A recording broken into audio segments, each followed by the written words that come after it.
Listen to me now. Gonna say it loud. Don't get it twisted what we're talking about. Greetings and welcome to another Humbly Adah Media Productions project. Humbly Adah proudly presents 21 Questions with Princess Adah. I am your host, Princess Adah, and I'm thrilled to have you join us today. In today's episode, we have something truly special for you. We're diving into an incredibly inspiring life story that embodies the spirit of overcoming adversity and staying positive no matter what life throws your way. Our guest today is Terrance Marshall, a man who has faced challenges and tragedies that would have broken the average human being. Yet, here he stands, stronger and more motivating than ever. Terrance's journey is nothing short of remarkable, and I can't wait for you to hear it. So, get comfortable, turn up the volume, and let's get into it. Believe me, you won't want to miss a second of this incredible story. Listen to me now. Gonna say it loud. Don't get it twisted what we're talking about. First and foremost, I want to thank you because you were actually my third interview. I just started doing this one, the 21 Questions with Princess Adah. Like, I have so many of them going right now. I just try to stay busy. But so yeah, you're my third guest, and I really appreciate you for coming and joining me today. So I'm just going to get right into it. First and foremost, it's not one of the questions, but I'm going to ask you to just introduce yourself, tell me your name, and we'll go from there. Okay. My name is Mr. Terrance Marshall. I'm not going to tell y'all all of what I am, but I'm considered a junior, not a senior. So, yeah. Okay. So my first question is, where are you from? As I stated, I'm from Monroe, Louisiana. I was born and raised in North Louisiana, but I grew up in Baton Rouge. I say I grew up in Baton Rouge is because that is when I was in my early 20s. I started becoming the man I am today. So I got to learn more about life when I got on my own versus being at home in a safety net under mom and dad. All right. So my second question is, are you from a big family? Okay. Now, the big family, on my mom's side, my great-grandmother had 22 kids. All of her 22 kids, each one of them had no less than 2. My grandmother had 8 kids. On my mom's side, it's just my brother and I. Okay? On my dad's side, I can't count. So I do have a big family where there's a lot I don't know, a lot of individuals I don't know. But the ones I do know, my brother, my siblings, it's only one girl and I want to say 6 boys, something like that. Okay. Yeah, we're really big. Okay, so what was your overall childhood experience like? Like, basically, you from kindergarten to, like, let's say middle school? All right, well, growing up, I was in and out the hospital from the age of 3. I want to say 3. I was in and out the hospital because of my eye. With my eye, I had several cornea transplants. My last cornea transplant was in '82, and From there, I played football, Humbly League football. I was in the choir, can't sing anymore, but I was in the choir, played football. It was a normal childhood, you know. Everything started getting weird. I'm not gonna say weird, but difficult after I had my stroke. Okay. So, well, then let's fast forward. What was your high school experience? My high school experience was good and not so good. It was good when I was at Washita High School, you know, because everyone at Washita, we all basically grew up together, you know. We was in elementary all the way up. But my junior year, being that I got kicked out and I had to graduate from Wiseman. At Wiseman, I was pretty much on my own. So I didn't really care for it, but I had to do what I had to do to get out of school. That's why I say it was good and it was bad. Because to this day, I haven't went to my class reunion because I graduated from a school that I really didn't want to go to. So it was, you know, and I don't want to go to a reunion and be fake, trying to get along with everybody when, you know, we got along, but at the same time, it wasn't like I knew them from kindergarten and up. So, but overall, it was good. Now, of course, I had my stroke when I was 15. So the thing of it is like, you know, kids are mean because kids don't understand life. And it was difficult for me to, I'm not gonna say difficult, it was a new experience because I had to wrap my head around the fact that I had a face, my face was paralyzed, and I had to deal with the immaturity of the individuals. So it made me grow a little bit faster and understand life a little bit more. Well, I'm not gonna say more, but yeah. So I know you said you played a little football. Were you involved in any other type of activities while you were in school, like clubs or things? Well, while I was in high school, no. I did get involved in clubs until I made it to college. When I was in college, that's when I became SGA vice president, student advocate president, the editor of the school newspaper, and that's where I really got involved in my entrepreneurial journey in life, because I got to network with different business owners, radio stations, etc. So I didn't really get involved until I got into college. And when I played football, that was in my adolescent years. That was way before I had my stroke. Okay, so what you kind of touched on it, but what do you feel was your most challenging part of being a teenager? Wrapping my head around the fact that I had a stroke. It happened to me.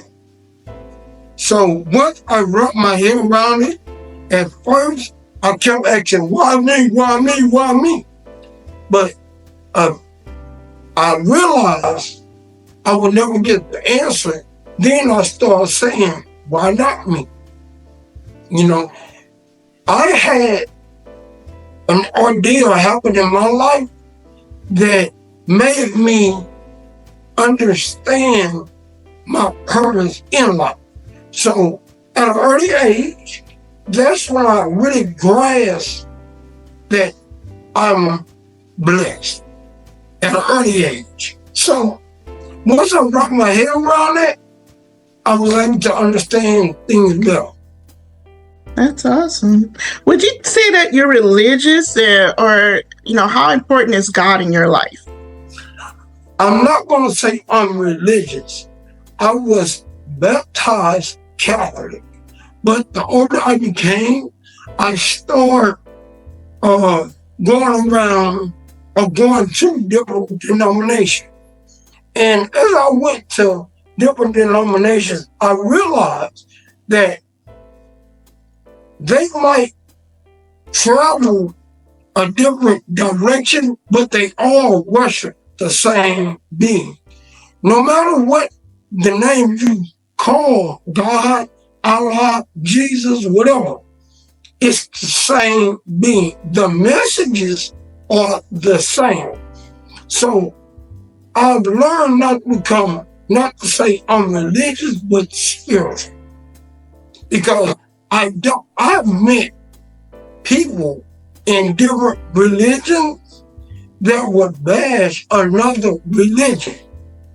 So it's like, no, I'm not going to bash you, because we are worshiping the same, delivering the same message, praising the same Most High.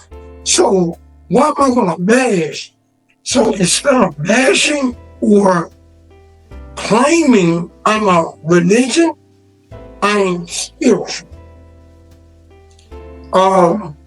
And my faith is very important, because without the Most High, I wouldn't be where I am today. I wouldn't be here.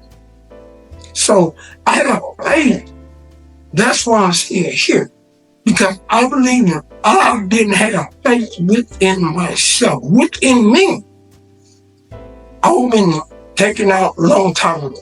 And I don't even take it out as about how, but I mean, I don't believe I'll be here. So it's very important to me. So when did you leave Louisiana, and have you lived any other place other than Louisiana and Texas? Okay. I left Louisiana in 2011. And this the funny part, because I can remember the dates. June 19, 2011. My wife and I woke up one morning and we looked at each other. Didn't say good morning, nothing. We just looked at each other and simultaneously we said, we gotta get out of here. September 1st, same year, we were sitting in North Dallas. We moved to North Dallas. I've only lived in Louisiana and in Dallas. I lost my wife in 2020. So in 2021, I left North Dallas and I moved to Arlington. That was a bad mistake to move to Arlington, because that was where I almost lost my life again. Well, we're going to get into that. Hold that one. When did you meet your wife? I met her June 26, 1997. I met her over the phone. July 26, 1997, I met her in person. And that's when we started going together.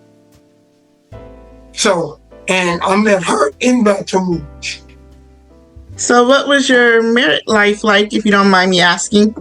Oh no.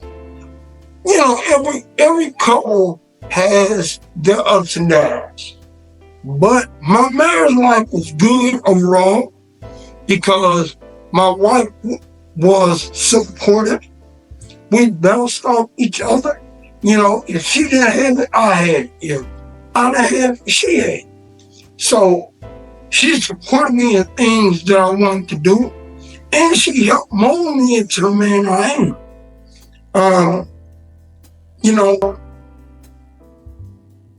Without going into detail, I don't want to get emotional, but my marriage life was good. It was good. That's beautiful. So, what's it been like for you since becoming a widower? Challenging, because my wife and I, we was together 23 years. We were married 19 of those years. So basically, we grew up together. So becoming a widow, put it like this. You know, when every man and every woman has a choice in life, when you get a divorce, you are choosing to separate. And in the process of separating, you can wrap your mind around, I'm going to have to pay the bills myself. I'm going to have to do this myself. And then when it comes, you already mentally and physically prepare yourself. Becoming a widow is like everything happening right there. It's just, I have no choice. It was like, bam, you gotta deal with this right now. Everything is on you. And it's like, everything just rushed me at one time. So wrapping my head around it, it's been 4.5 years and I cry every morning. I cry every morning. I cry every day, actually. I'm not gonna lie to you. Because it still affects me. And I believe that's something that will affect me for the rest of my life. So the most challenging part of becoming a widow is wrapping my head around life without her, and still trying to move on and get to know someone else and getting to know someone else, movements and activities, etc., etc. So it's just a challenge. And yeah, I want to extend my condolences about that again. So what would you say has been your most challenging moment or event in your adult life so far? As losing my wife. That has been the most challenging. Even when, honestly, even a year and a half ago when I almost died, that wasn't as challenging as losing my wife. So that was the most challenging of my adulthood. And I don't think there will ever be anything more that would challenge me as great as losing him. Go ahead and tell me about that experience that happened to you a year ago. Okay. A year and a half ago, I got attacked by 5 pit bulls. This morning, a man is recovering after he says he was attacked by his neighbor's dogs. We do want to warn you, his injuries are serious. I was thinking, not today. I'm not dying today. I'm gonna go today. So I just fought. Wow, Terrance Marshall was on his way to work Sunday when 5 dogs tore into him at his apartment complex in North Arlington. He needed 79 stitches. The city of Arlington says it told the owner of the animals they had to surrender them by noon Monday. But as of 5 o'clock last night, they had not. Animal Services is investigating. Bulls. And I was walking outside to go check the weather. And they were outside with one of the owners, but the owner did not have them on leashes. I guess that day, they just felt like dog meat, So they attacked me, and I'm being honest, I actually blacked out because I cannot remember the first bite. Only thing I can remember is wiping blood from my face. And then I remember calling to my girlfriend saying, go get my gun. Because I had a gun on my ankle because I was getting ready to go to work. I had a gun on my ankle, but I forgot about it because I was too busy fighting for my life. I had a knife in my pocket. I forgot about it. I was too busy fighting. So all I could remember was I had my gun in my house, and I kept trying to go with my gun. But when the owners came outside and pulled the dogs off, I crawled in the house. My girlfriend, she called the police, called the ambulance. The ambulance came. In the ambulance, I called my mom in the ambulance, and I told my mom, hey, look, I just got attacked, and mama went to the hospital, and I told her what hospital I was going to. Now, granted, you saw the pictures, you saw the video, so you know how messed up I was. I was able to contact my mom, call the job, tell the job I want to contact, everything, because, as I stated, that was not as challenging or hard in my life as in losing my wife. So I was still able to deal with a physical pain, blood loss, and I was still able to make conscious decisions. So, granted, the dogs are down, and I'm still here, a year and a half later. And I healed up pretty well. Honestly, I got my battle wounds, but I'm still here. And yes, you did. You healed up very well.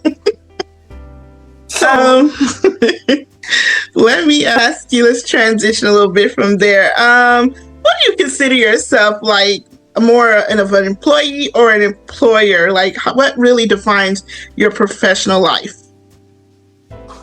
Entrepreneurship motivated. I look at that as an employee. I was able to learn the aspect of different personalities, how people run business, etc.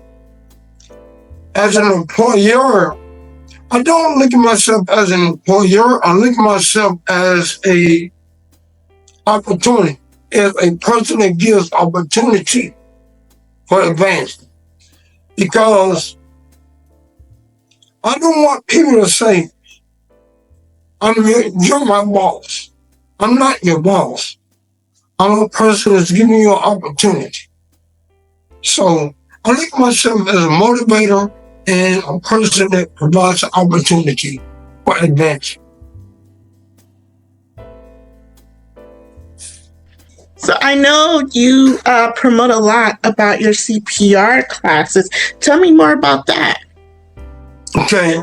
I am certified through the American Heart Association, which allows me to train individuals in CPR across the entire nation.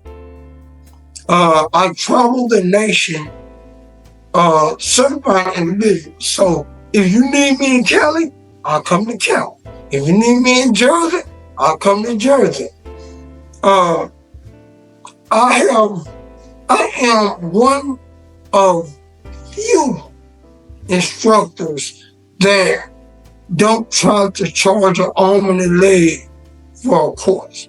Like the same course that I instruct, some instructors $80, $90, $100, $110 for the exact same course. I don't do that because my goal is not to make money. My goal is to educate. My goal, because the thing of it is, anyone at any time can be faced with one of their loved ones, friends, or family members going into cardiac arrest. And I'm asking, just give me this question. Answer this for me. What would be the very first thing you do if one of your loved ones hit the ground right there in front of you? What would be the very first thing you do? You know, it's funny you asked that because I've had that situation. My mom transitioned 3 years ago, but when she was leaving, my first reaction was to call 911. My sister luckily knew CPR, you know, so she went into action. But my first reaction was, oh, call 911. Now, you see, that is what I teach people in my class. Your first reaction is to respond. And I try to get people mind wrapped around that is because most people panic. They panic first. But once I get their mind wrapped around how to react to the situation, because they need to have the knowledge of what's going on in a person's body. Once you have that knowledge, you know how to respond, you know how to react, and you can, you know what to expect. Because in my classes, I infuse my personal experience. Because my wife went into cardiac arrest, and because I was already an instructor, I knew how to respond. But when I became an instructor, I was never taught how to control your emotions and respond at the same time. So initially, I panicked. Then I had to snap back into reality. So I teach people how not to panic, but to respond, react to the situation, and then you can panic once help arrives, but don't panic initially. So people enjoy going to my classes or come to my classes is because I teach them something that a traditional class would never teach you. Because most instructors only teach what they know in the book. They're not teaching based on not reality, based on personal experience. So that's the difference in my class, and that's why I have repeat customers, and that's why people like to attend my class. Because I'm talking to you about this something I know personally. This is not something I just read in a book and got a certification and now I can teach you. When you teach on experience, people tend to gravitate and promote you better when they know you are teaching from experience. So, are you ready to help someone if he or she goes into cardiac arrest? That means their heart has stopped. If you're not ready, contact me, the traveling BLS instructor, and I will get you ready. 214-514-4477.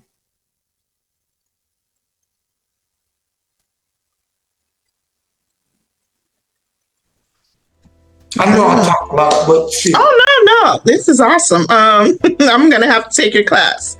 My next question would be, what are you most passionate about? I'm most passionate about seeing individuals achieve their goal based on the knowledge that I provided them with. Like a person comes to me and they ask me a business question. I give them the knowledge that I have, and then to see them go out and execute what I provided them with and they succeed, hey, that that makes me proud, because my thing is I never worry about myself because I know the hustle within me. But I'm passionate about spreading knowledge, especially within our community, because we don't talk about things such as cardiac arrest, heart attack. We don't have those conversations. Within our community, we always talk about, man, we going out to the club, man, we doing this. But we never talk about life. We never talk about business. We never talk about how to succeed. Now, that's something that I'm willing and I want to change, because our generation, we never really was talked about. I mean, it never really was taught in our household. So we have to change that, and that is what I'm passionate about. I'm passionate about seeing people succeed and knowing that I'm making a difference within our community. That's beautiful. So then let me ask you, do you have a life philosophy? My life philosophy is always look ahead, but never forget the past. The past is what made you. The present is what's gonna shape your future. When you don't forget where you came from or what you did in the past, you can learn from it.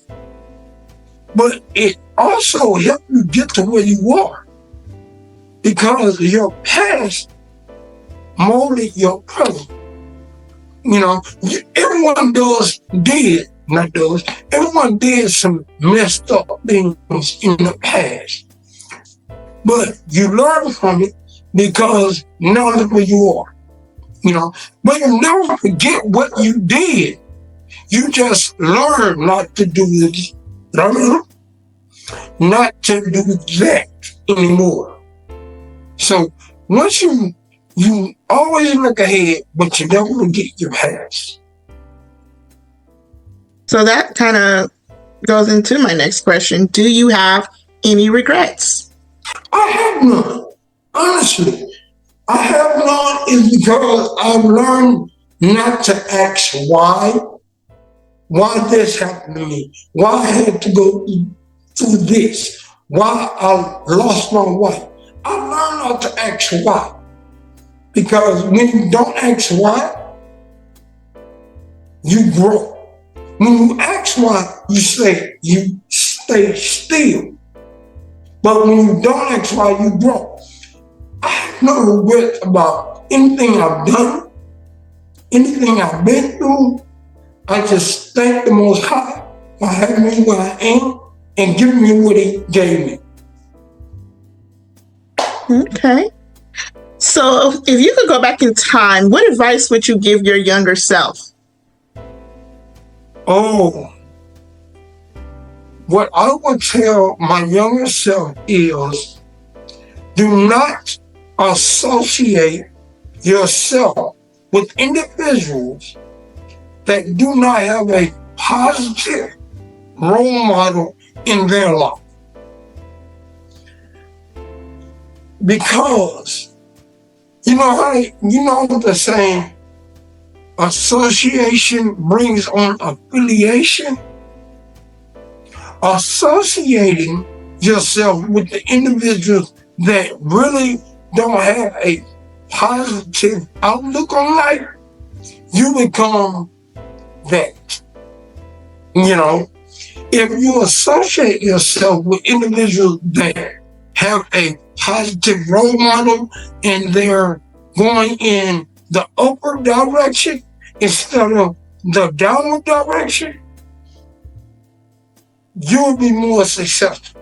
I feel I would have been more successful than I am if I chose more violence. But I'm happy where I am. But if I did the right thing at the right time, I would have been better off. Okay. So you've had to overcome a lot of tragic experiences, if I can say it like that. What keeps you pushing forward? Honestly, knowing that I'm here for a purpose and knowing what my purpose in life is. And my purpose in life is to motivate individuals to see beyond what's in front of them. You know, that motivates me. That keeps me going. To know that I am a vessel of motivation. Note that I educate and I teach people to open their minds. For example, when you first meet a person, what is the very first thing you see? You see their face, right? When you meet them. So people meet me and they judge me based on what they see. Not what they hear, not what they heard, what they see. Now it's my job to get them to see beyond what they see with their eyes. Once I speak to them, once I educate them, once I tell my story, then they mind open, they eyes open. They're more like, wow. So I'm motivating individuals and I'm teaching them how to open their mind and see beyond what's in front of them. So that's what keeps me going, is because every time I come across a person that I see that light bulb go off in their head, I'm like, I got you. I open your mind. So that is what pushed me forward. And I know my wife don't want me, I know my wife looking over me, she don't want me to give up. She wants me to keep going. So. Wow, that's beautiful. When it's all said and done, what would you like to have accomplished in your life? When everything is all said and done, I want to be able to say, I am leaving or I have left a legacy of financial responsibility and motivation to my friends, loved ones, and family members. I want them to say,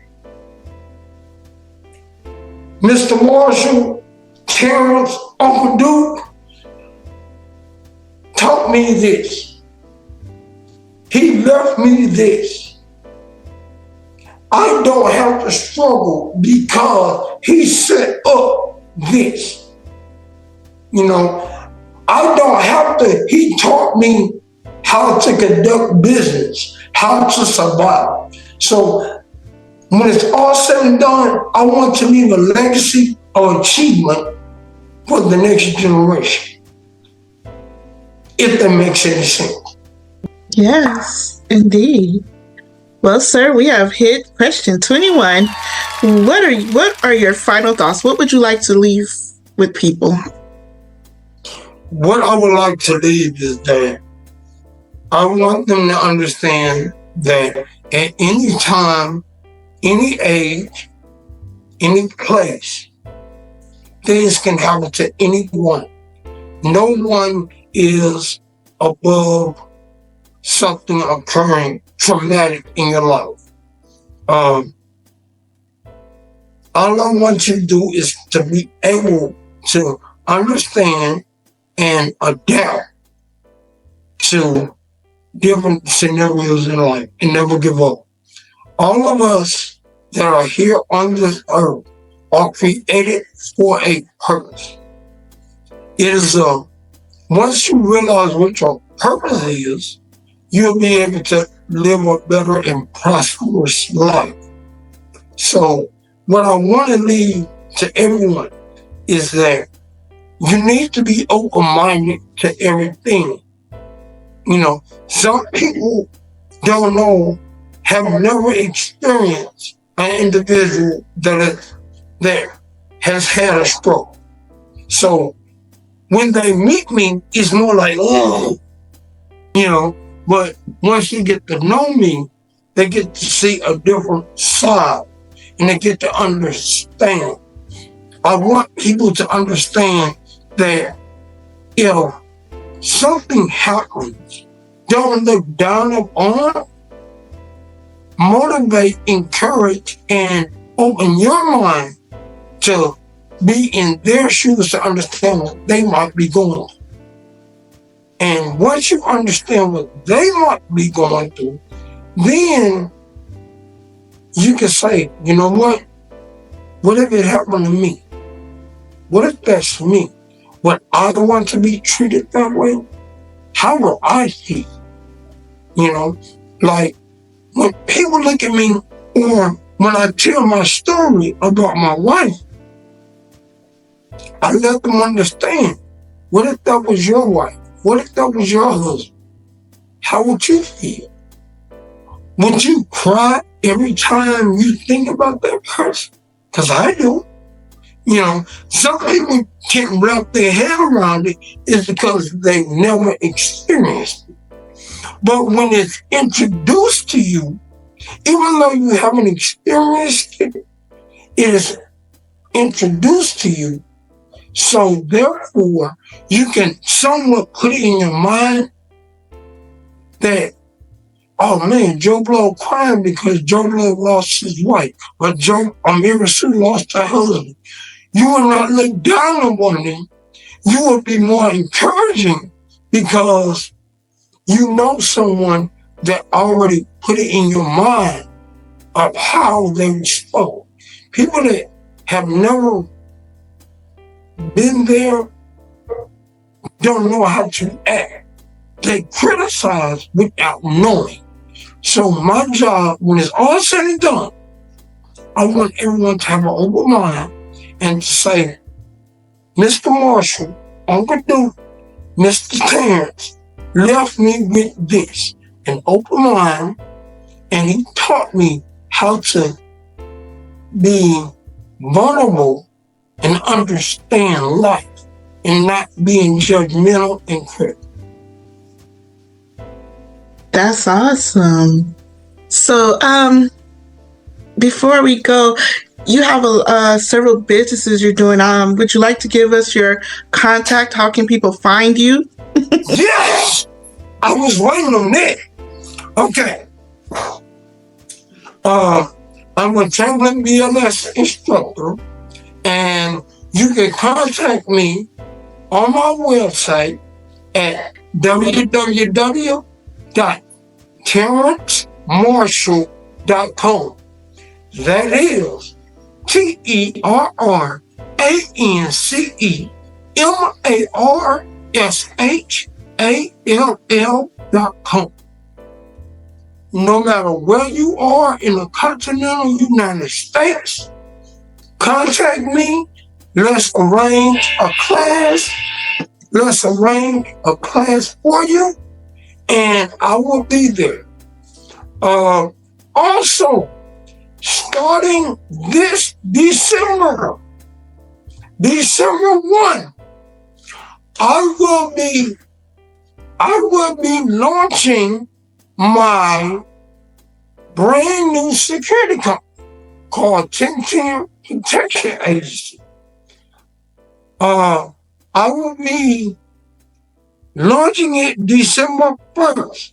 So if you need protection at a corporate building, a car lot, any event, December 1st, be on the lookout for 1010 Protection Agency, LLC. And, also, of course, I'm a motivational speaker. And also, you can contact me through my website at terrancemarshall.com to do any motivational speaking. And I do that. I will travel all over the world to do my motivational speaking. And on that, everything is a reasonable price. Everything is reasonable. Like I said earlier, I'm not in it for the money. I'm in it to spread knowledge on everything I do. And that is it.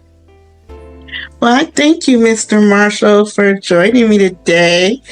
This has been really awesome. Hey, well, look, hey, thank you for having me on your podcast. Yes. Thank you. Thank you. And Princess, I wish you luck on your endeavor.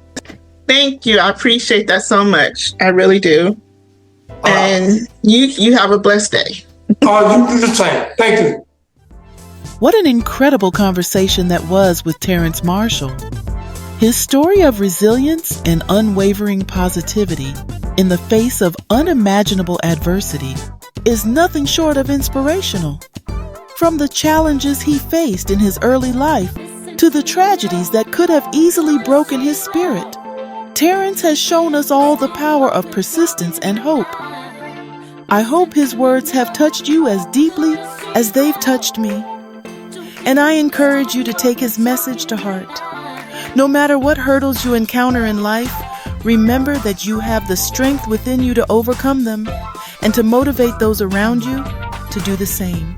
If you would like to be a guest on a future episode, please contact Princess Adah Tekiya on Facebook at Princess Adah Tekiya or on my Facebook media page at Humbly Adah Media Productions. You can also email me at princessadahYisrael@gmail.com. Don't forget to leave a comment, like, share, and please subscribe to both of my YouTube channels at Humbly Adah and Humbly Princess Adah Tekiya 1611 to see more inspiring, informative, and entertaining content. You may also follow me on Instagram at Princess Adah1 and TikTok at Princess Adah 16. I greatly appreciate your support. Last thing, leave a comment, like this video, and share it everywhere. Thank you. Until next time, may it be well with you. Don't get it twisted what we're talking